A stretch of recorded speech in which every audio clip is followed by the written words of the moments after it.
Shall be there, and it shall be all the way of holiness. Hallelujah. Christ in my soul, pride in my heart, lust in my soul, sensual within. I call on my Lord just for a while. Jesus, help me, cleanse me from sin. He says, yes, he says, Jesus says, walk on, don't look back. He says, walk on, don't turn around. He says, walk on, take my hand and walk on, just walk on,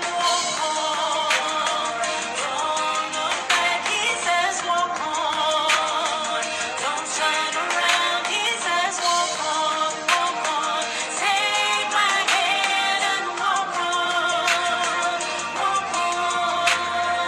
even though I walk through the valley of the shadow of death, the valley of the shadow of death, comfort me, comfort me.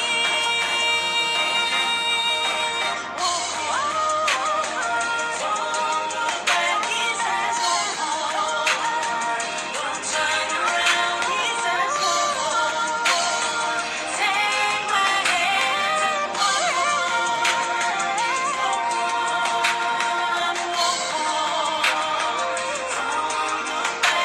says, walk on, don't turn around. He says, walk on, take my hand and walk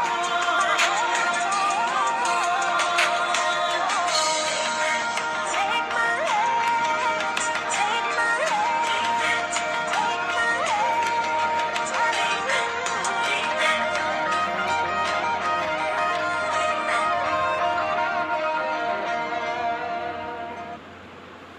Hi everybody, we're back. I can see everybody. Hello Sarah, Nana Roba, Angela, Nana Esi, Farida, Efienshira, Olivia, Messi. I can see all of you. Angela, hi. I can see everybody. Oh, thank you, Sarah. I try. I want to be just like you when I grow up. Wow, thank you for coming, guys. It's such an honor to always have you here. I do not believe that you actually want to listen to me. It blows me away all the time. It humbles me a lot. Thank you so much, and God bless you so much. Thank you so much for all the recommendations. Thank you for sharing, for inviting people. You have no idea how honored and how humbled I am that you do that. God bless you so much. So, welcome to another edition of Reina Speaks. We all know that speaking is all I do, don't we? Reina Speaks. And it's great to have you, like I said, and we just want to go right ahead. Now, you know how we do it, guys. If you have a question or a contribution, just type in the comment box and I'll address it as soon as I can. We know that people keep coming on. I had a young man, I think he sent me a messenger message today, a Facebook messenger message, and he said, thank you for all the good work you're doing on your page. I don't know him from anywhere. And I'm so happy to know that men as well are being impacted. Thank you, guys. Thank you, girls. I'm very appreciative. Please, let's keep sharing and let's keep bringing in the topics so that I can speak. Wow. Now, remember, this is the Making Me series, and we started with manners. If you were not able to watch the first part of the Making Me series, which was the manners, please just join our group or go to the Reina Speaks page on Facebook, and you will be able to get all the info there. We also did part 1 of the intellect. We actually thought we could cover it, but we couldn't. So we're doing the part 2 of the part 2. So part 2 of the intellect of the part 2 Making Me series. Now, the Making Me series only aims at making us the best version of ourselves. Who wants to be the best version of themselves? So the best version of yourself, so that when you walk into a place, people know you came, So the best version of yourselves is what we are talking about. Hi, Daniela. Hi, Anwar. Hi, Ifia. Yes, it's Reina. Okay, now before I forget that I'm supposed to be actually giving a talk or speech and just keep ranting and raving, let's just go straight to the point. Who agrees? Okay, so I will just quickly brush over the points that we did last week. I'll just mention them quickly. But like I said, forgive me if I'm not able to expatiate. But the videos are on the Reina Speaks page on Facebook. And then if you want to join this group, it's a private and closed group.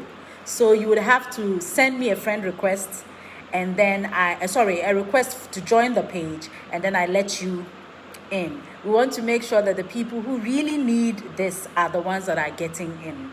So let's go straight to the point. I'll go over what we did last week, and then we move on to this week's one. So we said intellect is defined as your ability to reason and understand things. So simple and short, your ability to reason and understand things. That's what intellect is. And then we said that when we say someone is intellectual, what does it mean? Number one, or this is what it means, how we know somebody is an intellect or is intellectual. The first thing we said is that you are a deep thinker. You are a deep thinker. Like I said, I'm just hitting the points, and then we go to what we have for today. Hi, Potter's Clay. So you are a deep thinker. Hi, Emmanuel. Number 2 is you find things amusing. You find things amusing. Number 3 is you always find alternatives. You always find alternatives. Number 4 is you cherish your time. Your time is very important to you. That's why on Reina Speaks, we try as much as we can to make sure that by 7 prompt, we start the live videos. All right, number 5 says that you are teachable. You are teachable. Number 6 says you try to find a balance. You try to find a balance. Number 7 says you value people. Number 8, you don't give up easily. Number 9, you hardly follow the crowd. Number 10, you manage your resources. And number 11, you are foresighted. Welcome, Ranti. And number 12, you avoid disputes. So that's what we basically did last week. And for those who are just joining us, I want to repeat that we are unable to go through the points one by one, but there's a video on this group. If you just watch it, you'll be able to quickly catch up with what we are doing, and you will not be left in the dark. So we go straight to the point 13 of intellect today, which says you love new directions. You love new directions. You are easily bored with routines and activities without dynamism. You love to try something new, hear something different, and see something else. The excitement you feel when you change your job, study further, take a new leap, or make an innovative decision is always overwhelming. This trait or attribute makes you long for a good and exciting change. So there's good news, guys. If you are like me, who just likes opening... Can I confess? I have I think there are about 7 Instagram pages. Only 7, and I'm yet to add some more. But it just means that you love new directions. You love to take yourself in new directions. You like to explore. You like, there are some people who just like learning. Even after they've got their PhD, they want to learn some more. They want to become Professor Emeritus. There's nothing wrong with you. You are not a nerd or you are not book long. You are an intellect. You are an intellect. Yes, intellectuals are dynamic, Nana Araba. Very true. You like to explore things. You thrive on the excitement of the new. What's going to be there? When I reach out, what am I going to get? What's the next exciting thing I can get? That's how intellectuals are. Their brain. Remember, last week we said their brains are always working, so they want something new to make their brains work some more. When their brains are not doing anything, they are not happy. So, as an intellect, you love new directions. Number 14 is you exude confidence. You are confident enough. You exude confidence.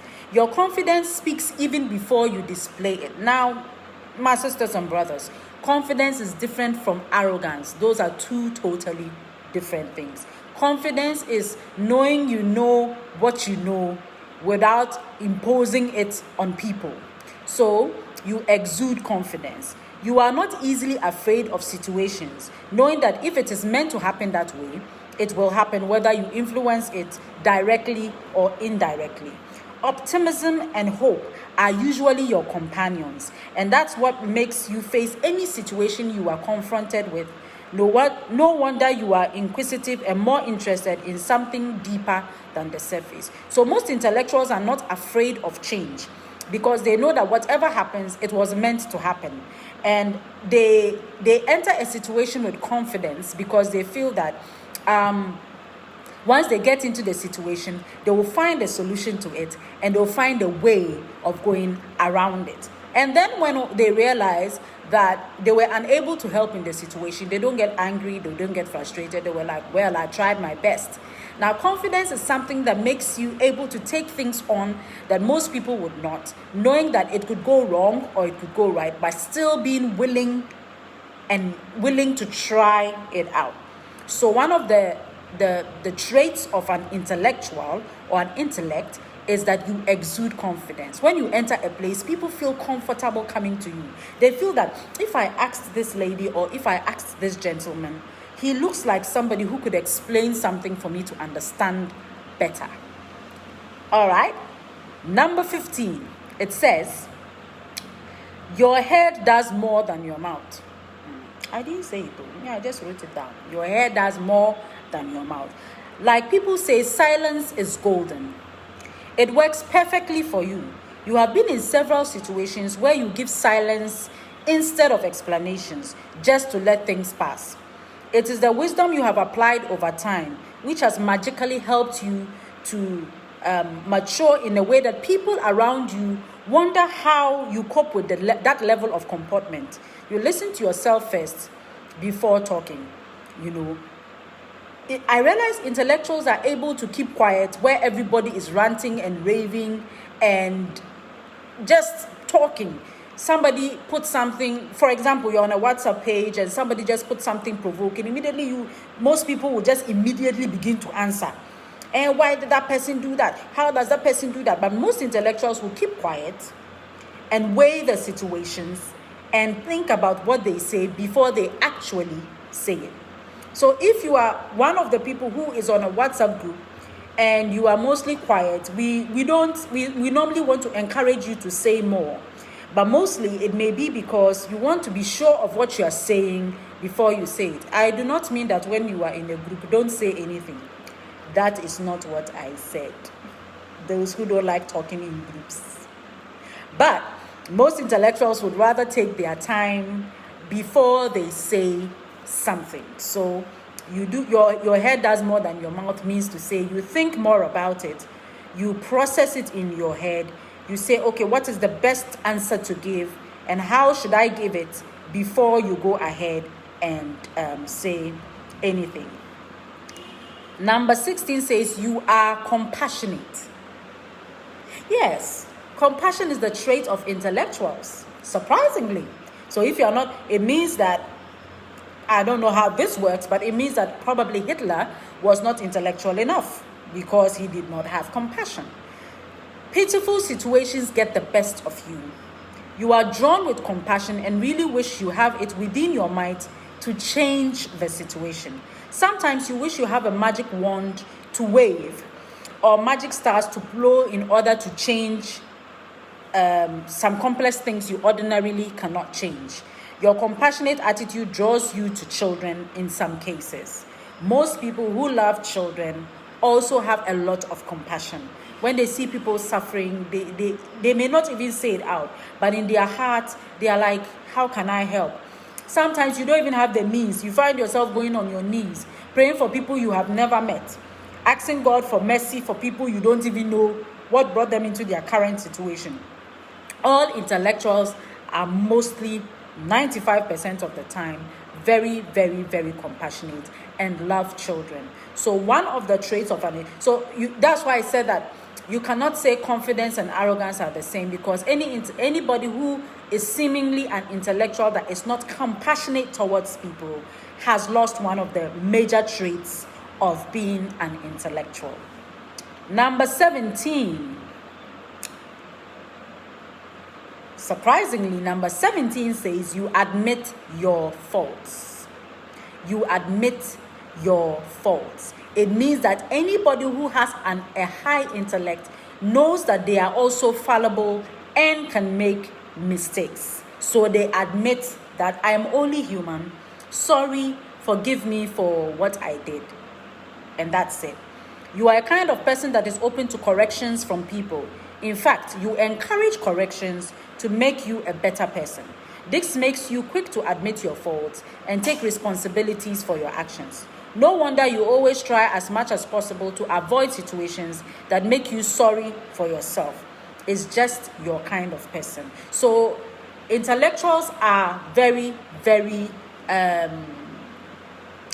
let me say rather that intellectuals are quick to admit their faults, and they have no problem saying that I didn't do well, I shouldn't have done it, forgive me. People who find it very, very difficult to say sorry or to admit that I was wrong may not be intellectual. Because you see, one of the good traits of an intellectual is the ability to know that I don't know it all. That's why I have to keep searching for information. That's why I always want to go and find out more. And that's because I feel that I have shortcomings. I don't know everything. There could be somebody or something out there that could give me more information about the thing I'm thinking about. Yes, Angela, intellectuals are compassionate. Nanaraba, yes, intellectuals own up to their faults, wrongs, shortcomings, and weaknesses. That's very true. All right, can we go ahead? 18. You know where you are headed. As an intellectual, you know where you are headed. When we were much, much younger as kids, you will realize that there were some children that knew for a fact, I am going to be a teacher. I am going to be a nurse. I'm going to be a doctor. I'm going to be an engineer. And they did become what they said they would become. In the course of walking through life, you have come to discover some basic things about your destination. You are no longer carried about by every form of advice or opinions. You know what you want and you go for it with immediate tenacity. Most times you act quickly before anyone gets to discourage you. This is one of the basic reasons you are proactive. So most intellectuals do things before people get a hang of it. Because mostly when people get a hang of what you're going to do, most of the time they will discourage you. Have you thought of the cost? Hey, this thing, will it work? Will it work? Let me give you a very practical example. Hi, Kingsley. My brother just joined. Hi. All right, so let me give you a practical example. Was that I live in Obuasi and I started a school in Obuasi. At that time I started a school, I was starting a creche for children 3 months to 1 year. There was nothing like that in Obuasi, absolutely nothing like that. People discouraged me, and people, when they even saw parents bringing their children to the creche, would call the parents and tell them that we don't look after the children well, so don't take your children there. Most of the schools that already existed said, no, don't take your children to her school. They don't know how to take care of children. Who will take a child 3 months to 1 year to school?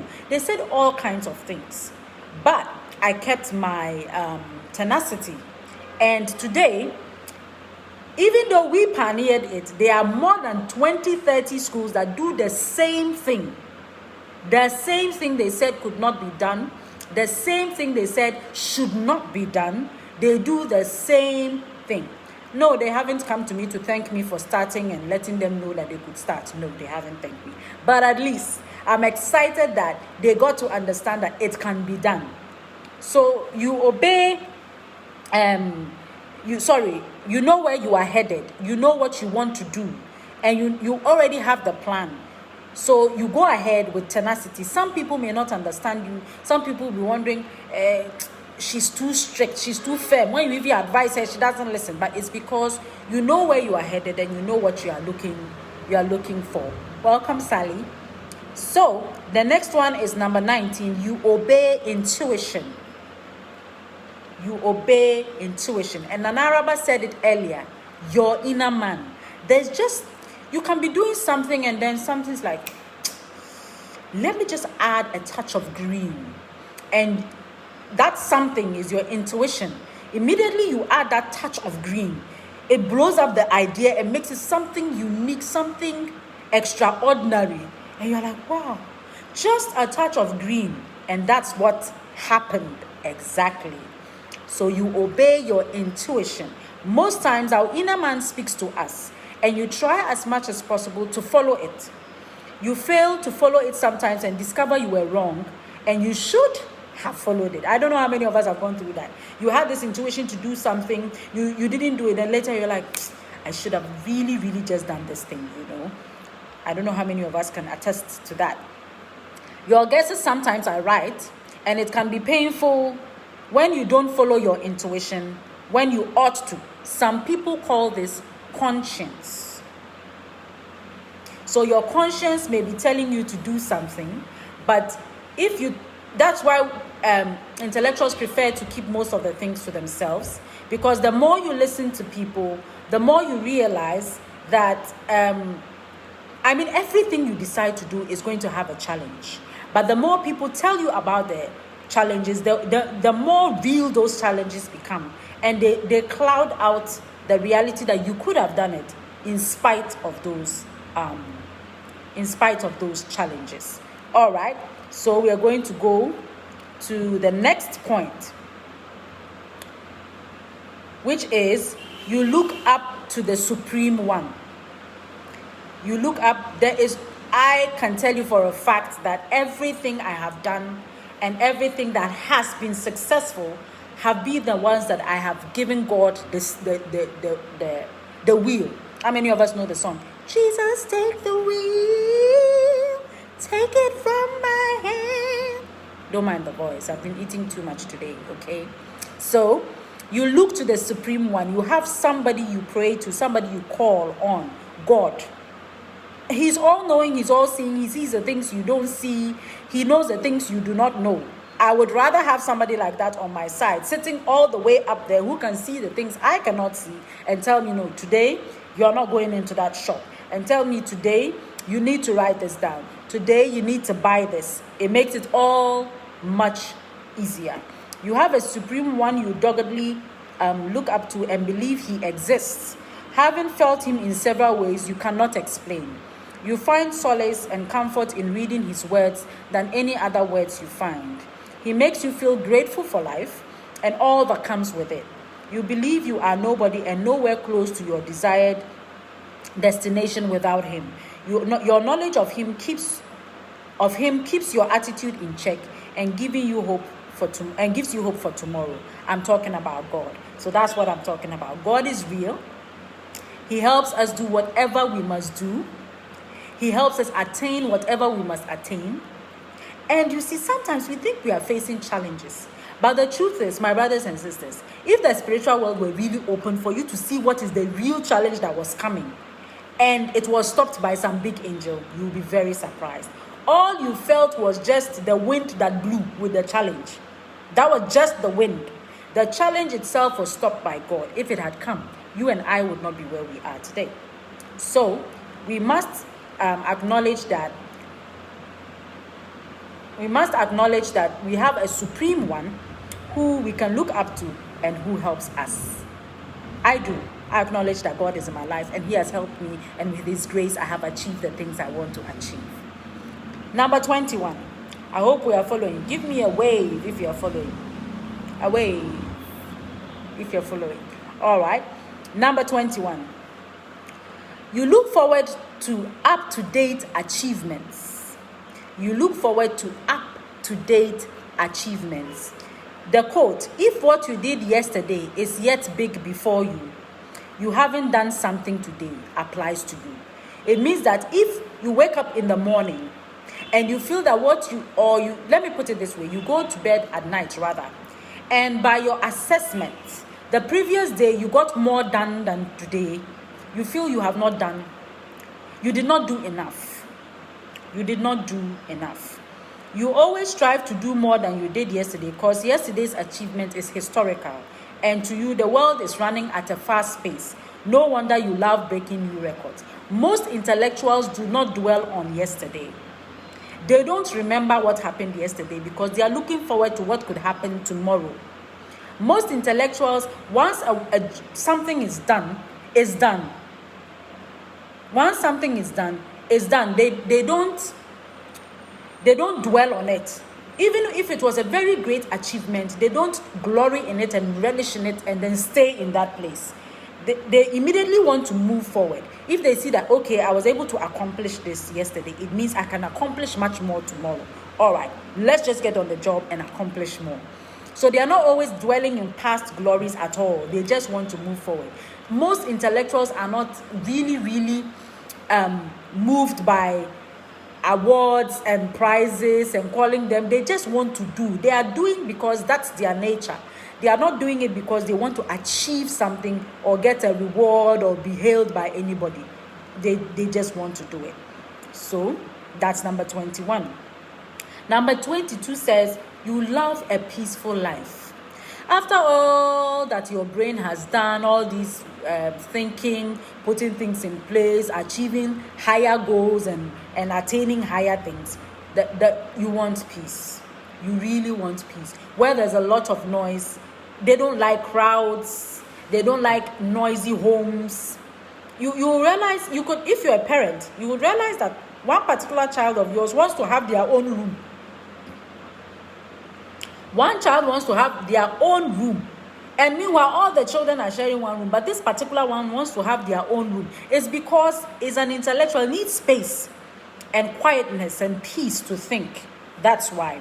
You know yourself and try as much as possible to avoid a congested life. Disputes and arguments that lead nowhere are your turn-offs, which is why you try spending your time with people that love you and remind you how much of a good person they think you are. You probably love music and find fulfillment in rhythms and lyrics that align with your values and experiences in life. Even in busy places, you can be absent yet present. So most intellectuals like music. They listen to music when there's noise going on. You can be in the same room with them, like a restaurant, and they didn't see you. They didn't notice you were there. It's not because they were being rude. They just didn't notice you were there. They were so far engrossed in the music or in their thoughts that until you actually approached them, they really didn't know you were there. That's the truth. 23, your smile is effortless. Is it true? Your smile is effortless. You do not fake smiles. You do not have fake smiles when you are intellectual. Like I said, you bear no grudges. You don't fight anybody. You are just being you know. So your smile is effortless. You don't try and force a smile. You don't try and you don't fake smiles. If there's nothing to smile about, you don't smile. But if there's something to smile about, you really, really smile. You don't need to watch a comedy before you smile. Your smile is so effortless that partially funny things look so funny to you. Your heart is so pleasant and free of burdens whatsoever. Even when you have one, it is rarely noticed until you talk about it. Life goes on is one of your mantras. You are always smiling. You are making yourself happy. You don't really, you smile because you know that it is a good thing. It's a great thing. You are grateful that God has even given you that day to be alive. So you are really not forcing smiles. You are really not trying to make people think you are smiling when you are not smiling. That's just what it says. You see that a comedy that people are just doing, then you are, oh my God, I can't believe it. You are throwing your legs in the air. And people seem to think that you are overdoing it, but you are not. I mean, that's just you. It's so exciting, you know. People go on Snapchat to try and look extremely pretty and show the world, but all you do is the one with the cat ears, the funny ones. And when you do your Snapchat, you're not doing it to show the world anything. You want to happy yourself, you see. So you are just happying yourself. You can be singing and laughing. You can be singing and jumping. People are being serious. You are just walking around and smiling. Charlie, how is it working? Things like that. So your smile is effortless and your joy is contagious. Now, number 24. Number 24 says your emotions, thoughts, and actions are not spontaneous. You draw conclusions from tested and proven facts and figures. In difficult situations, you are not quick to judge or place a final say. You will rather hear from both sides of a situation and put yourself in people's shoes before you finally come up with what looks like a conclusion, with which most times is still flexible based on circumstances. So, most intellectuals will not make decisions spontaneously. So it's like a young man comes up to you and says, I am very in love with you and I want us to get married. Most intellectuals, if they have not already scrutinized the guy from afar and decided in their mind, will say, I need to think about it. Can you please give me time to think about it? And when they say that, they are giving themselves time to weigh the pros and cons, to consider what could be and what could not be before they go ahead. If they've already done that, then it means that they could easily say yes or no, depending on what they have already, what they've already thought of concerning that person. You see. Also, those people don't just make decisions of jobs. I need a job and jobs are floating, so let me just go ahead and apply for it. No. They make conclusions based on facts. So intellectuals also don't like to gossip because they are not sure about the other side of the story. They do not like hearsays because they are not sure about the other side of the story. You see, so they always want to have all the facts from each side before they jump into a conclusion and begin to talk. Because sometimes most of the time, people come the first time to come and talk, know how to present their case very well until you have heard the other side of the story. And intellectuals always like to hear two sides, whether it has to do with their own relatives, their own friends, or people they are not even close to. They make sure that they've heard both sides. If they don't have the privilege of hearing the other side of the story, they rather just stay away and say, well, I couldn't get the other side of the story, so let's wait until I can do so before I make a conclusion. All right. Number 25 says, you love solitude. You love solitude. You do not like attention. You do not like attention. You do not like to draw attention to yourself. You know, most intellectuals don't even want to be noticed when they go somewhere. They are noticed, but it is not, they are not in the act of being noticed. Most intellectuals don't like makeup. Most intellectuals don't like fashion. Most intellectuals do not like anything that draws attention to them. Solitude means to be alone, to be on their own.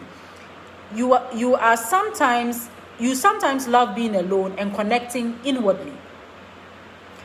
This is where you get inspirations and creative ideas that spark up in your head when no one is there.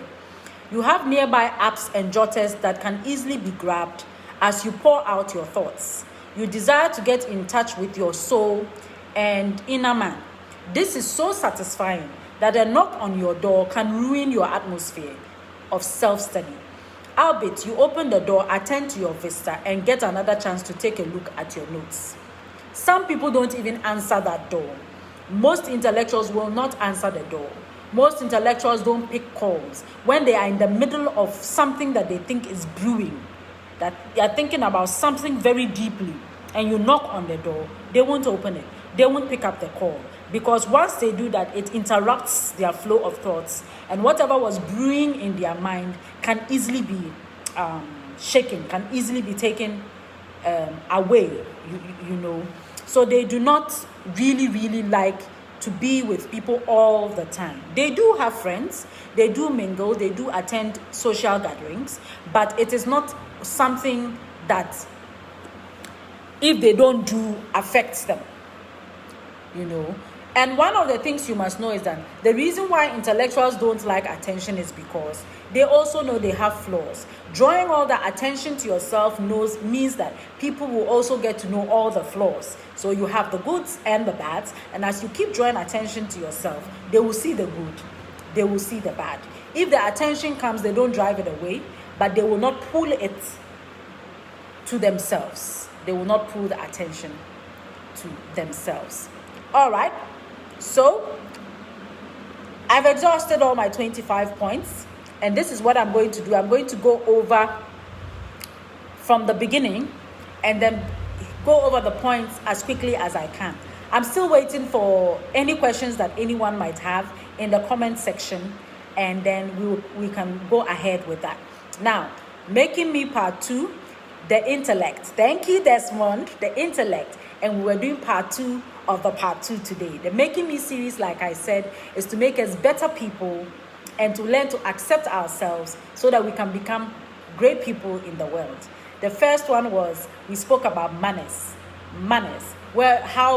what is socially acceptable, what is publicly acceptable, and how to go about it.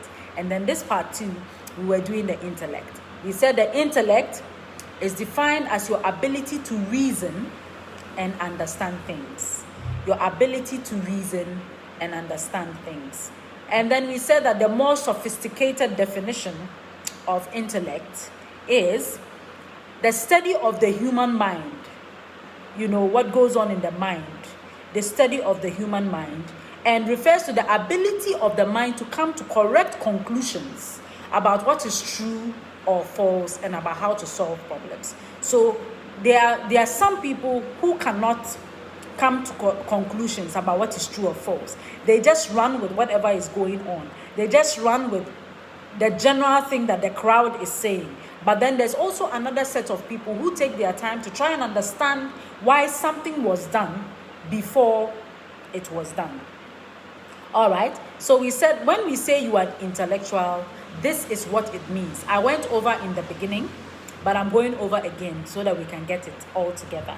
Number 1 is you are a deep thinker. You do not take things on the surface. You take things deeply. You think about it with depth before you take action on it. Number 2 was you find things amusing. And in that one, we found out that you are so particular about details that sometimes you just laugh it off. You're like, so this is all that there was to this thing, really. And then you realize there was no need to really worry about it. Number 3 is you always find alternatives. If this doesn't work, this will work. If this didn't push, this will push. Number 4 is you cherish your time. You don't arrive at places late. You do not give people time and then fail to arrive there. You always make sure you feel that time is valuable, so you don't treat it anyhow. In your dictionary, you don't have Ghana man time and white people's time. Time is time to you. Number 5 says you are teachable. You are not somebody who thinks that, well, I've arrived. I know everything. I don't need your advice. I don't need your help. No matter what you know, you always want to learn something more. That makes you an intellectual. Number 6 says you try to find a balance.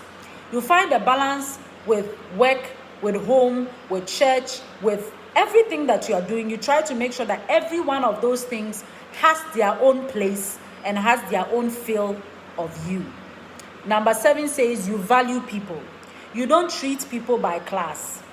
You don't treat people by age, so to speak. But you make sure that you know that young people in your life have their part to play. Your age mates have their part to play. Old people have their part to play. And you know that people are one of the greatest investments that you can have for the rest of your life. Money will come and go, cars will come and go, houses will come and go, but people stay in your life for the rest of your life. So you value people and you keep them close to you. Number 8 says you do not give up easily. You don't give up easily. Because this did not work does not mean that I will not get into another one. I went to school, I was unable to pass my exam, so I won't go to school again. No, you keep trying and trying and trying. My pastor tells of a story of a woman who wrote the old GCE exams, if I don't remember if I'm even saying it well, 14 times. She wrote it 14 times. And the 14th one, she passed and went to the university. That is somebody who does not give up. So once you are an intellectual, make sure you are not giving up on anything. It is through many failed attempts that we have lights, that we have cars, that we have aeroplanes. All those things were because somebody tried and failed and failed and failed and eventually won. Hi, Nana, Kwame, and Papa. All right. So number 9 says you hardly follow the crowd. When everybody say no, this is how it must be done. We must fight for it. This is what it must be. This is how it must be. We don't understand. Everybody, we don't go sit down and make them cheat us every day. No, we are going. You have the tendency to sit down and make a proper assessment. That is it worth following the crowd? In fact, most of the time, intellectuals don't follow the crowd. They don't follow the crowd. I remember, let me give you a practical example of myself. I remember that I celebrated my 39th birthday. And everybody was like, as for 39th birthday, people don't celebrate it, man. Why don't you wait until your 40th birthday? I was like, I want to celebrate my 39th birthday. I don't want to celebrate my 40th birthday. Everyone was like, 39th day, we don't understand. But I celebrated my 39th birthday. And the following year, so many things happened that I could not, there would have not been any possibility for me to celebrate my 40th birthday. So most intellectuals do not follow the crowd. All right, 10, you manage resources. Intellectual people know how to keep things. I don't know how many of you have seen it before. When my grandmother of blessed memory was laid to rest and we went into her room, we found perfume from 1970 on the bed. Perfume from 1970 on the bed. I cannot believe it. They manage things such that, seriously, I think she died in 2007. I don't know if I'm even correct. But if she even died 20 years later, there was still perfume from 1970. I was even born in 78, so that perfume was older than me, People who are intellectual manage resources. They don't just use things because it's available, so let me use. I have a car. Let me just use it anyhow. If it falls into a pothole, let me not be bothered because I can always get another one. No. Intellectuals have a way of managing resources to spread out for a long period until they are sure that they can get another thing Hi, Mr. Buedi. Thank you for joining. Number 11, you are foresighted. You are foresighted.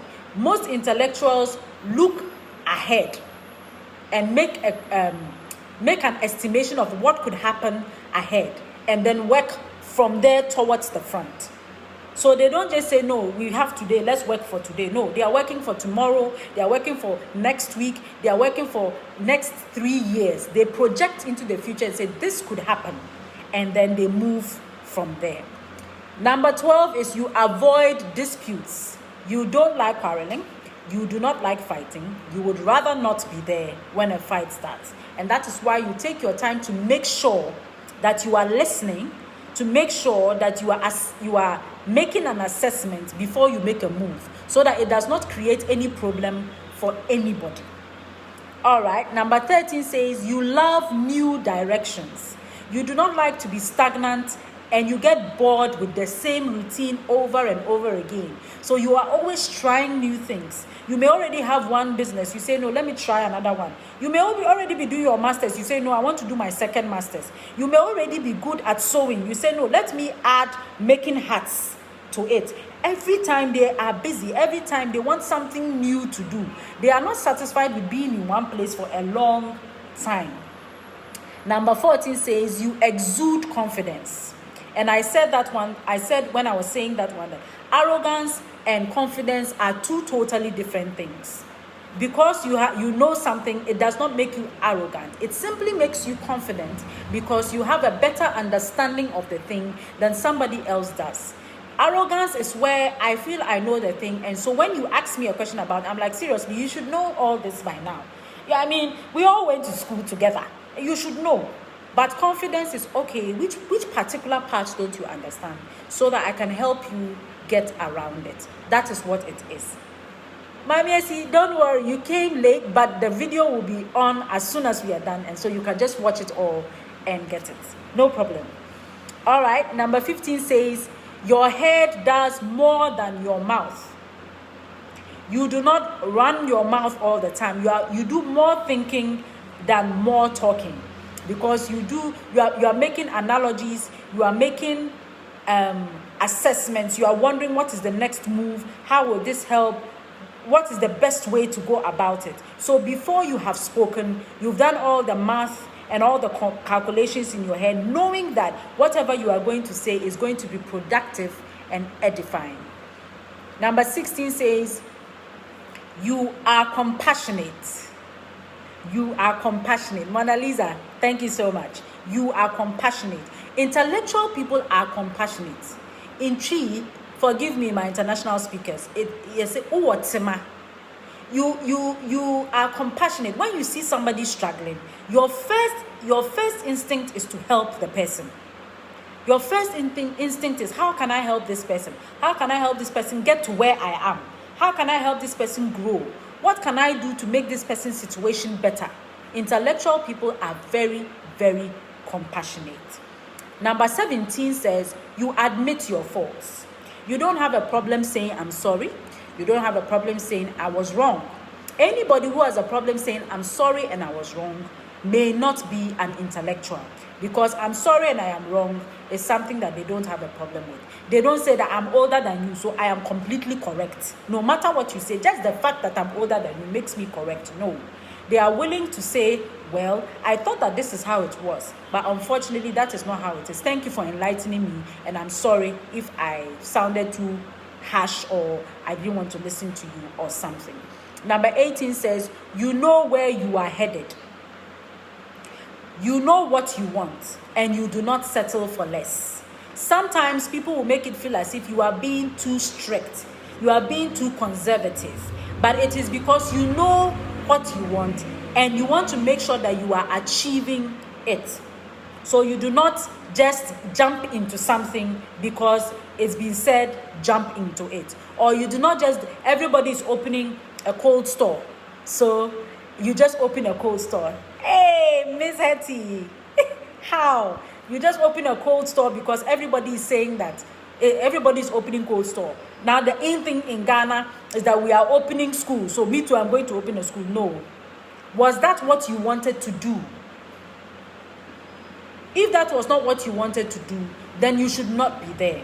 You have thought about what you want to do. You know where you are headed. And so it makes you proactive in the direction that you are headed. Number 19 says you obey intuition. The Lord, our Lord and God, has given everybody an intuition. Some of us call it the conscious, or some of us call it the inner man. Some of us say something told me to. That something is your intuition. It leads you, it guides you. You realize that most of the time when you haven't obeyed it, you end up doing things you should not have done. But when you obey it, you hit something right on the spot. You could be doing something and then you're like, there's something missing. There's something missing. And then boom, your inner man says, look, just buy the chair. And then you buy the chair. And then you put it where you were supposed to put. And it changes the whole interface. You're like, oh wow, just a chair. And look at what it has done. And then number 20 says, you look up to the supreme one, the supreme being. You look up to God. You know that there's somebody stronger, mightier, more knowledgeable than you. And you acknowledge his presence and allow him into the things that you do. I believe in the grace of God. I am fully for the grace of God. I believe that human beings are too feeble to accomplish anything on our own. We are like a fading mist. We are like leaves in the wind. You see, we are destroyed so easily. And so I believe that we have a supreme being who keeps us, a supreme being who guides us, a supreme being who tells us what to do, how to do. And so you must, as an intellectual, have something you look up to. God. You pray to him, you read his word, you meditate, and you live by his word. Number 21 says, you look forward to up-to-date achievements. You are not a person of yesterday. You are a person of today. Yes, yesterday I was able to, I have a salon. Yesterday I had 100 clients. Somebody would say, oh, 100 clients, I'm sorted for the whole month. I don't need to move again. My whole target was 100 clients a month. And just yesterday, I had 100 clients. So if people want to come and do their hair, they should come and do their hair. No. An intellectual says, yesterday, I got 100. And that was my whole target for the whole month. And I did it in one day. It means I have to move my target up. Now, I'm targeting 1,000 people a month. Since I can get 100 people a day, it means I need 1,000 people a month. And they forget about yesterday's own and move forward and try to find out how to get 1,000 people a month. All right. Number 22 says, you love a peaceful life. You don't like choker, disturbances, arguments, disputes. You are a peaceful person. And so anything that will bring disputes and anger and all that, you just separate yourself to the side and stay on your side, So most intellectuals need peace to be able to think and process their thoughts. So they don't like to get into arguments. They don't like to shout. They don't like to do anything that will cause trouble. They are okay with their peace. Number 23 says, your smile is effortless. You don't fake smiles. You don't fake love. You don't fake anything. Anything you do is truly from your heart, because your heart is always pure. Simply for the fact that you know that you can make mistakes, it makes your heart very, very pure, very, very pure. And so when you smile, when you laugh, whatever you do it effortlessly. You are a happy person. You just make yourself happy with the little things in life. 24, your conclusions are usually factual. You do not make conclusions based on hearsay, based on gossip, based on one line of an article that you read. It's not where your conclusion lies. You prefer to weigh both sides. You prefer to hear both sides of a story. You prefer to have in-depth knowledge of whatever it is that happened before you make a conclusion of the issue. So somebody won't come to you and say that this person did that. And you see, these conclusions are usually factual. It's not based on who you know. Whether it's your brother who told you the story, your wife who told you the story, your sister, your boss, you always want to make sure that you have the correct facts before you move ahead. Most friendships have been spoiled by somebody just listening to one side of a story without getting the other side of a story. Most relationships have been broken up because one person listened to just one side of a story and did not get the other side of a story. So most intellectuals prefer to have factual conclusions, beyond reasonable doubt, that this is what actually happened before we make a conclusion. Yes, and I like your word. We use evidence, empirical evidence, meaning that evidence is substantial and we know that it really, really happened. Number 25, which was the last point and is the last point for today, says, you love solitude. You love to be alone. You have days and times where you think that being alone is the best because it gives you the time to connect with your inner person, make conclusions, make assessments, correct things that need to be corrected, see if you can improve on things that already exist. You love your solitude. In conclusion, I'm still waiting for any questions, if there are any. In conclusion, the interesting thing about personalities and traits is that even if they are not in you naturally, they can be practiced and imbibed to make you a better individual, which is what the Making Me series is about. You can say that all these points we have mentioned, and then me, I'm not part, because there's nothing that applies to me or just a few applies to me. No, you can actually work yourself up to be able to have all these traits or most of these traits and be intellectual. Whether you are a daughter, son, student, employee, businessman, father, mother, wife, husband, employer, neighbor, friend, family member, or any other person, you deserve to be a unique individual with a good aura of intelligence. So don't say that none of these things applied to me and I do not want to even try. They are habits and points that can be formed, can be nurtured. Like time. You can decide that anytime I say I'm going to be somewhere at 7 o'clock, I will make sure that I'm there at 7 o'clock. Anytime I hear a story, I will make sure that I have heard the other side of the story before making a conclusion. And as you make these changes and you make deliberate efforts to keep them up, you realize that more and more your mind is renewed. Like the Bible says, be ye transformed by the renewing of your mind. Be ye transformed by the renewing of your mind. That scripture is now making a lot of sense to me. Be transformed by the renewing of your mind.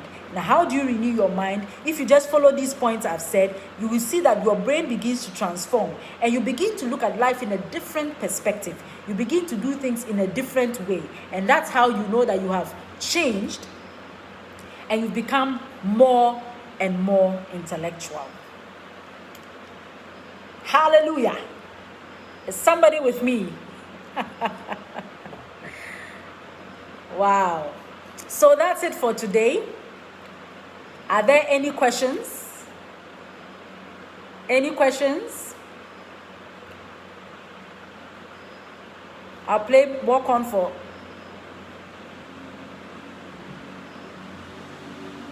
All right, Nana Araba has a question. What is something that you saw someone do that changed the way you think on a certain subject? Wow. All right. I love that question, Nana Araba. There are so many things I saw that made me think differently about a certain subject. And let me give you the very practical one. I am a teacher by profession, and I was very used to teaching the let me use in quotes, the GES way, which is you go teach and let the children cram what you have. In those days, not now. I'm talking of in the 90s. Let the children cram what you have and then produce it during exams. That is the way I knew how to teach. Until I had the privilege of teaching with International Community School, ICS. And I realized that there were so many different ways of getting children to learn things without them cramming. One way was to play with them. One way was to give them more first hand. So if you say apple, you show them the apple, to use more teaching learning resources for them to have a first-hand feel, taste, and sight of the thing. It really completely changed the way I thought about teaching. And I realized that, wow, There are so many ways of doing things better. They are all out there, and all we need to do is learn it. And from then, I began to research more. Anytime I was given something to talk about or something to teach, I would research more and more and more until I understood it very well and I was able to impart it. I hope that I have been able to answer Nanaraba very well. Any other question? Is there anything else somebody would like to ask?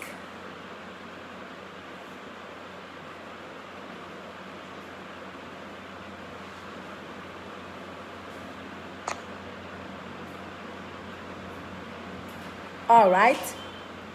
If there's no question, maybe I'll give just about 2 minutes and see if somebody has something to ask while we listen to a little bit of music.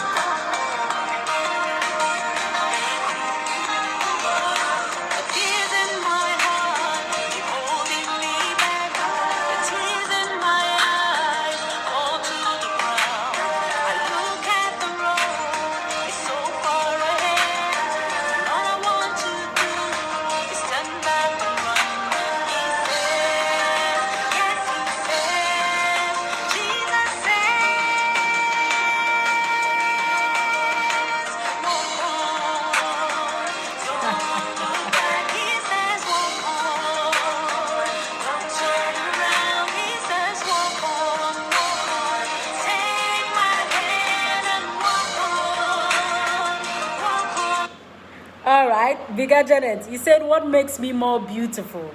The grace of God. The grace of God makes me more beautiful. Knowing that God will use me, He has made me a better me, and is going to help people to become better versions of ourselves. That's what makes me beautiful. The grace of God. Hey, Lulu. Hi, Lulu. I'm so amazed. Children are listening to me. That's so great. All right. That has been another fascinating time on Reina Speaks. I am so blessed and so humbled that you could all make time to join us on Reina Speaks to listen to the part 2 of the Making Me series, becoming a better version of yourselves. Please, if you have not been able to listen to the part 1 and the part 1 of the intellect, please do so. Do so and you will be blessed. Thank you so much for joining. Continue to invite people. We said our target was 1,000 members on the group. And continue to, if after this session you realize you haven't asked a question, you can just come back and ask the question. As soon as I see it, we'll address it, we'll talk about it. God bless you so much for your encouragement, for everything you are doing. And I hope that you'll be looking out for the next flyer, which tells us what is the next topic for part 3. It's a 5-part series. And so we'll be going on to part 3 next week and same time right here on Reina Speaks. God bless you. Have a great, great, great evening. Bye.